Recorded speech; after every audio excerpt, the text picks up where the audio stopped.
साल हो गए कृष्णपाल जी को मंत्री बने। छोटी बात नहीं है केंद्र में मंत्री बनना, और जब मंत्री बनता है केंद्र में तो इलाका बड़ा राजी होता है, खुश होता है कि भाई आज हमारा जनप्रतिनिधि केंद्र में मंत्री है, भारत सरकार में हमारा नाम भी रोशन हो रहा है और हमारे काम भी होंगे, बड़ी बड़ी योजनाएं आएंगी, बड़े बड़े रोजगार मिलेंगे। अब योजना की जहां तक बात है, अगर किसी इलाके से कोई मंत्री बन जाए, छोटा भी हो, उपमंत्री भी, तो वो कुछ ना कुछ अपने डिपार्टमेंट महकमे से काम कराता है और इलाके को पता होता है हमारा मंत्री किस महकमे से। तो क्या आप लोगों को ये मालूम है कि केंद्रीय मंत्री कृष्णपाल गुर्जर जी का क्या महकमा है? कोई बता सकता है मुझे? मैं हर सभा में पूछ रहा हूं, कोई नहीं बता पाया। उनका कौन सा महकमा है कोई जानता ही नहीं है। जानते हो भाई साहब? देखो, इससे बड़ी विडंबना क्या है कि इलाका अपने मंत्री का महकमा तक नहीं जानता, 10 साल से मंत्री। अब जाने कहां से उस महकमे का कोई काम किया हो, कोई पत्थर लगाया हो, शिलान्यास किया हो, कोई योजना है, तो लोगों को पता भी चले भाई इस महकमे से हमारा फलाना काम हो गया। देश में बिजली मंत्री है कृष्णपाल गुर्जर और भारी उद्योग, दो बड़े बड़े मतलब महकमों के राज्य मंत्री हैं, बिजली और भारी उद्योग, छोटे नहीं है। लेकिन एक भी पूरे इलाके में पत्थर नहीं है बिजली और भारी उद्योग का जो कृष्णपाल जी ने लगाया हो। कोई काम ही नहीं किया, ध्यान ही नहीं अगले का। अपने साम्राज्य को, अपने पीए, अपने रिश्तेदार, अपनी टीम एक गिरोह की तरह काम किया, जैसे गिरोह करता है, उसी को बढ़ाने में लगे रहे। 20,000 करोड़ तो नगर निगम में आया और 20,000 करोड़ और महकमों से आया। 40,000 करोड़ रुपए जिस जिले में आया हो और उस जिले की हालत। मैं अभी गांव में घुस रहा था तो बिजली की मांग चल रही थी। नेशनल हाईवे पे गांव है, वहां बिजली की दिक्कत और बिजली मंत्री का अपना जिला। इतने शर्म की बात। लेकिन अगले को इस बात की परवाह ही नहीं। वो कहते हैं मुझे थोड़ी वोट दिया, ऊपर वालों को दिया। और अभी भी देखो अपनी रिपोर्ट कार्ड कोई पेश नहीं कर रहे। अखबार में रोज ऐड है ऊपर वालों के नाम।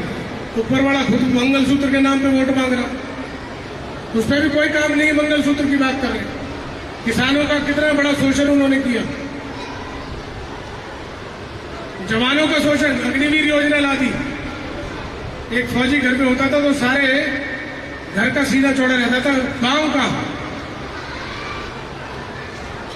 जब कोई फौजी शहीद होकर आता है तो पूरा इलाका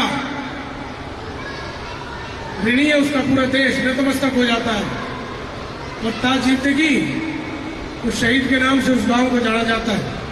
ये जज्बा होता है हमारी फौज का। और बदले में सरकार परिवार की हर सुरक्षा का ध्यान रखती है। और अभी इन्होंने क्या प्रयोग किया है? 4 साल की योजना। 4 साल के लिए कोई फौज में जाएगा? बच्चों ने तैयारी बंद कर दी है। 30-30 लाख पद खाली हैं। पुलिस में नौकरियों की भर्ती नहीं हो रही।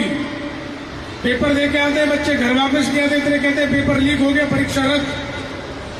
सैकड़ों बार हो चुका।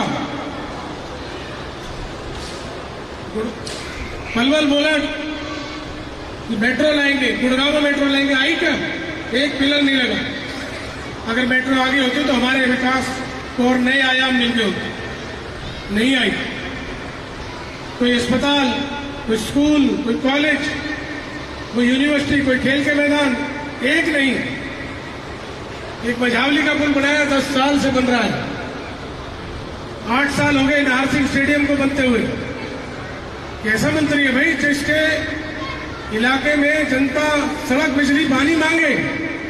21वीं सदी में 40-40 हजार करोड़ जिले को मिले, उसका भी गबन। तो मैं समझता हूं इन्होंने पूरे फरीदाबाद को लज्जित किया। 10 साल पीछे, 20 साल पीछे कर दिया। फरीदाबाद लोकसभा क्षेत्र एक समय में एनसीआर में हरियाणा में नंबर 1 होता था। आज नोएडा, ग्रेटर नोएडा हमसे कितने आगे हैं, हमारा नंबर भी नहीं कहीं। हमें कोई जलन नहीं, उनसे खुशी है, लेकिन हम भी तो होने चाहिए ऊपर। सारे पैसे को ये गिरे वाली बाबा 40 चोर मिलके खा गए और आज इस फरीदाबाद को इस बदहाल स्थिति में ला दिया। इसे बदलो। 10 साल दे दिए बहुत। मेरी आपसे प्रार्थना है कि एक मौका कांग्रेस को दो, चौधरी महेंद्र प्रताप जी को दो। एक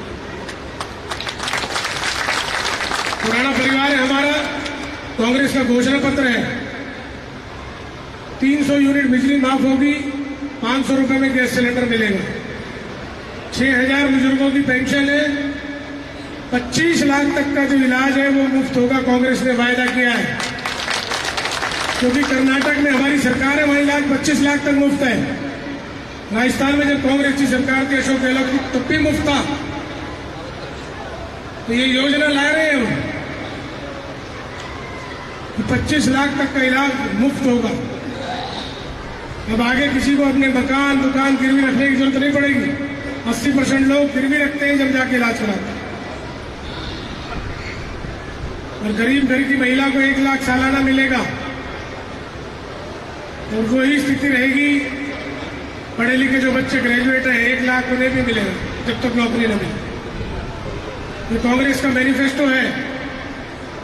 और चौधरी महेंद्र प्रताप जी सांसद बनते हैं, उन्होंने पहले भी काम किया। फरीदाबाद में 6 कॉलेज उनके हाथ के बने हुए हैं। YMC यूनिवर्सिटी उनके हाथ की है। फरीदाबाद का पहला कॉलेज नेहरू कॉलेज सन 60 में बना था, उसके चेयरमैन मेरे दादाजी थे, चौधरी नेतराम। हम जानते हैं शिक्षा का महत्व। चौधरी महेंद्र प्रताप सांसद बनेंगे तो इस इलाके को कम से कम 5 नए, फरीदाबाद में 5 नए कॉलेज और 5 नए अस्पताल आएंगे, 1 यूनिवर्सिटी, पलवल गुड़गांव तक मेट्रो जाएगी, स्पोर्ट सिटी बनेगी। और ये जगह जगह जो कचरा जलता है ना, बीमारी पैदा करता है, जहां गाय और बछड़े खाते हैं उस कचरे को, उसका भी इंतजाम होगा। इंटरनेशनल स्टैंडर्ड के 2 नए वेस्ट मैनेजमेंट प्लांट बनाए जाएंगे, एक नई IMT का गठन होगा, और कम से कम 100 नए स्कूल। ये कोई मुश्किल काम नहीं है। हमारे बच्चों को लिए स्पोर्ट्स सिटी बनाई जाएगी। एक स्टेडियम से काम अब नहीं चलेगा। आप सोचेंगे इतना पैसा कहां से आएगा? इतना पैसा था, 40,000 करोड़ था, वो लगाया नहीं। लगाया होता तो ये हालात नहीं होते। तो बस मेरी आपसे प्रार्थना है कि आप हमें इतनी ताकत दे दो, जो पगड़ी और आशीर्वाद तो आपने हमें दे दिया है, इसके लिए तो सदैव हम आपके ऋणी रहेंगे। लेकिन अपनी इतनी ताकत भी हमें वोट के माध्यम से दे दो, जो हम इस पगड़ी का भी लाज रख पाए, आपके आशीर्वाद की भी लाज रख पाए और आपका सम्मान करें, और जो वायदे किए इन कामों को हम पूरा कर पाए। 25 तारीख को ज्यादा से ज्यादा आशीर्वाद देकर चौधरी साहब को विजय बनाएं। आपका बहुत बहुत आभार, धन्यवाद। जय हिंद।